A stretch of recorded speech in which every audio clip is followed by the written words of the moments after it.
गौ सेवा, संत सेवा और ठाकुर सेवा, ब्राह्मणों की सेवा, दीन दुखियों की सेवा, ये कभी व्यर्थ नहीं जाती है। महाराज जी, पंजाब की घटना है, गीता प्रेस के अंक में भी आई है वो घटना।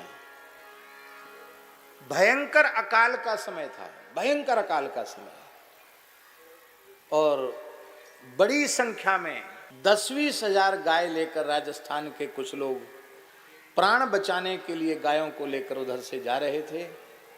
और एकमात्र, मैं नाम भूल रहा हूं, एकमात्र बहुत बड़े किसान थे और उनके खेत में ही फसल थी, क्योंकि उनके पास पानी की सुविधा थी।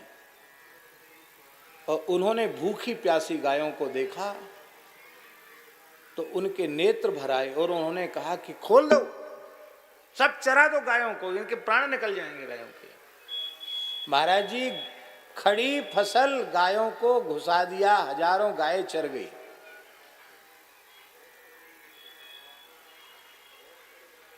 लोगों ने कहा कि भगत जी का तो दिमाग गर्म हो गया, माथा फिर गया है, एक एक अन्न के कण के लिए लोग तरस रहे हैं, इनकी इतनी बड़ी फसल थी, सब इन्होंने गायों को खिला दी, अब क्या होगा।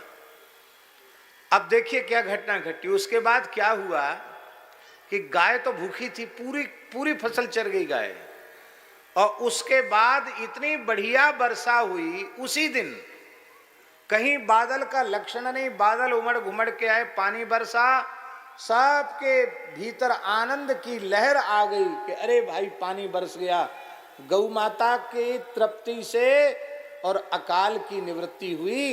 ये तो हुआ ही।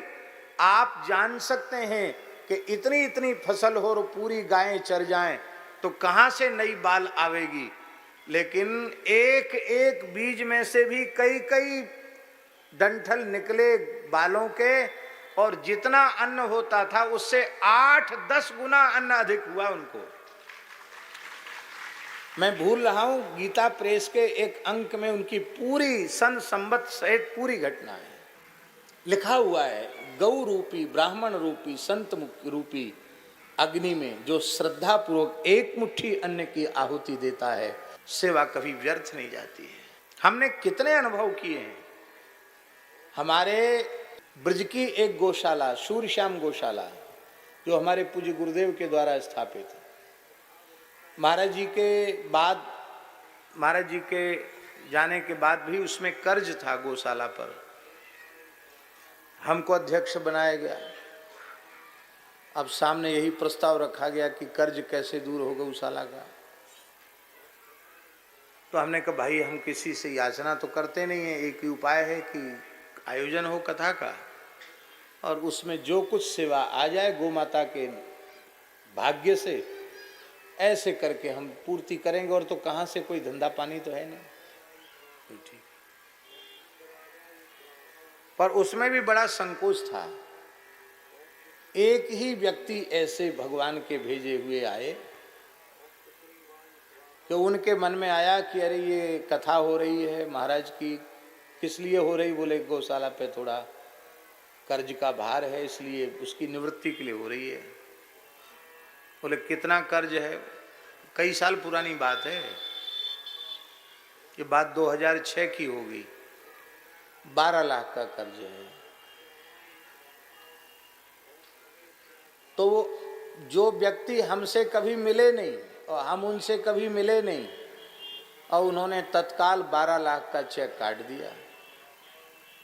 बोले कर्ज मुक्त हो गई गौशाला, कर्ज नहीं रहेगा, और बाबा कृपा करें हम मनोरथी बन जाएं। बाबा ने कहा बैठना पड़ेगा यहाँ। बोले बैठेंगे, और वो कथा श्रवण करने बैठे। आज 15-16 साल हो गई उनको कथा सुनते सुनते। प्रतिवर्ष के सूर्यश्याम के वे निश्चित यजमान हो गए। और उस समय उन्होंने सेवा की थी जिस समय वे बड़े बड़े भारी आर्थिक संकट में थे। उस समय उन्होंने चेक काटा। उसका परिणाम यह हुआ कि उन्होंने बताया, सब बातें मंच पर बताने योग्य नहीं होती, उन्होंने बताया महाराज जी हमारी हालत ये थी और हमने इतनी सेवा की, उसका 1000 गुना हमको मिला। जिस व्यक्ति का 200-250 करोड़ का व्यवसाय हो, उस व्यक्ति का 1200 करोड़ का व्यवसाय हो गया। कैसे हो गया? श्रद्धा पूर्वक सेवा कभी व्यर्थ नहीं जाती है। हाँ, आप सेवा के नाम पे आप स्वयं ही धंधा शुरू करोगे तो गड़बड़ होगी। ईमानदारी से सेवा आप करो तो कभी कोई अभाव आने वाला नहीं। सब ठाकुर जी